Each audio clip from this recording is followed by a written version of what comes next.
Welcome to The Explainer. I am absolutely thrilled to be your guide today as we explore what is, honestly, the hardest working gear in the entire English language machine. We're talking about the present simple. Now, if you want to understand how we communicate the absolute bare basics of human existence, you literally need this tense. The present tense is an important tense used for everyday actions and facts, acting as the absolute engine of our daily lives. So let's jump right into it. Think about this for a second. How do you actually describe your daily routine? Like, what are the actions you repeat every single day without fail? Maybe you wake up at a specific time, you brew that essential cup of coffee, or you catch the exact same train to work. Whenever you start rattling off those habitual actions, you're relying entirely on the simple present tense. It is deeply and fundamentally wired into your daily reality. Here's our roadmap for this explainer. We'll start with the tenses for everyday life, then we'll get into building the simple present, followed by contrasting the simple versus present continuous. After that, we'll hit adverbs of frequency, and we'll wrap up by troubleshooting some common mistakes. All right, kicking things off with part one, the tenses for everyday life, facts, habits, and routines. So at its very core, the simple present tense is what we use to describe habits, general truths, repeated actions, or those unchanging, permanent situations. And the crucial takeaway here is that we aren't just talking about things happening right this exact second. No, we're talking about the permanent anchor we use for everyday actions and facts. Basically, it's the tense of permanence and repetition. Let's look at how this brilliantly plays out in action. Check out this reading passage about a guy named Omar. Omar wakes up at 7 a.m. He washes his face and eats breakfast. At 9 a.m., he goes to work. He works in a supermarket. Do you see how every single one of those actions, wakes, washes, eats, goes, works, builds this clear sequence of daily routine? By using the simple present, we instantly know this isn't just something Omar decided to do today. This is his life. This is just what he does. We also use this tense to express feelings or facts that are pretty much always true. Take this fantastic and highly relatable quote from English teacher Bob the Canadian. "I hate mosquitoes, I love pizza." Notice he didn't say, "I am hating mosquitoes." He hates them generally, universally, permanently. And his love for pizza? That's a universal truth for the guy. The simple present handles these permanent states absolutely perfectly. Moving right along to section 2, building the simple present. Let's get our hands dirty with the mechanics. Okay, here is the absolute most crucial mechanical rule you need to commit to memory. For most subjects, like I, you, we, and they, you simply use the base form of the verb. I work, they play. Easy enough, right?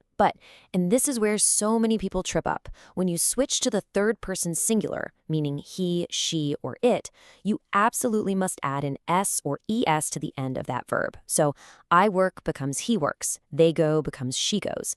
It's a tiny little change, but it is a total game changer for clarity. Now, what happens when we want to say no or ask a question? We bring in our helper verbs, do and does, along with not. For I, you, we, and they, it's do not or don't. For he, she, and it, it's does not or doesn't. So she doesn't play. And for questions, we just slide that helper verb right to the front. Does she play? But hey, pay close attention to this detail. Once you use does or doesn't, your main verb, like play, reverts right back to its base form. You'd never say, does she plays? Nope, you drop that extra S. There are also just a few quick spelling rules you'll want to recognize when you're tacking on that third person S. It's really all about visual pattern recognition. If the verb ends in a cha, sha, ss, x, or o sound, you add es, so watch becomes watches and go becomes goes. And if the verb happens to end in a consonant plus a y, well, you drop that y and add ies, so study turns into studies. It's just a quick mechanical check to keep your writing rock solid. All right, part 3, simple versus present continuous. This is the big contrast. Using the rule of contrast here is honestly the best way to understand this. Look over at the left side. I work from home. That's the simple present. It signals that this is my permanent situation. It's my routine. Now look at the right side. I am working from home today. That is present continuous. It tells you that right now, just for today, temporarily, I'm at home. That's the secret formula. Simple means permanent, continuous means temporary. Let's reinforce that idea with a location-based example to really make it stick. I live in Barcelona. When you say that, you're telling me your home, your usual permanent residence, is in Barcelona. It's a fact. But if you say, I am living in Barcelona for a few months, using that continuous ing form, you're basically giving me a massive clue that this is a temporary state. You're planning to leave eventually.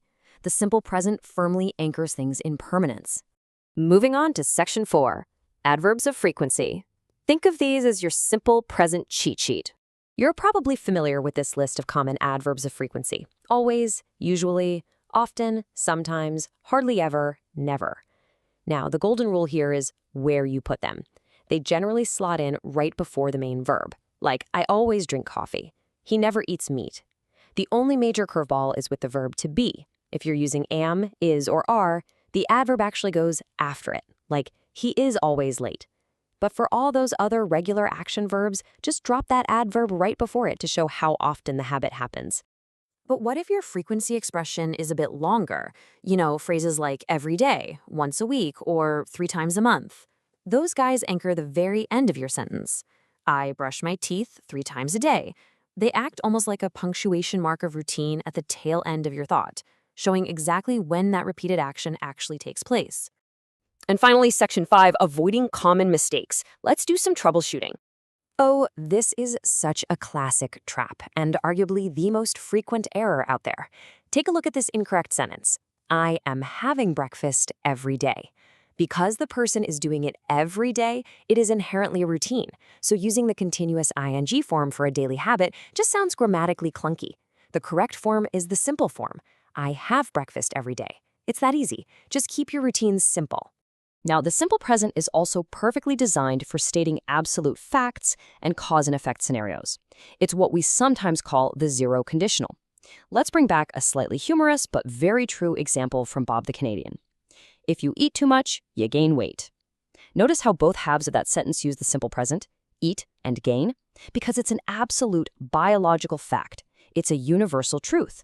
And for universal truths, the simple present is literally the only tool for the job.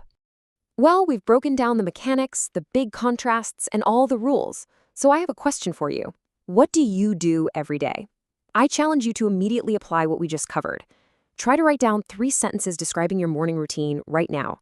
Remember to use that base verb, add an S if you're talking about a friend or a pet, and maybe even throw in an adverb of frequency just for fun. Remember, the present tense is an important tense used for everyday actions and facts, and mastering it is your key to describing your world. Thanks for joining me on this explainer, and I hope you're eager to get out there and practice.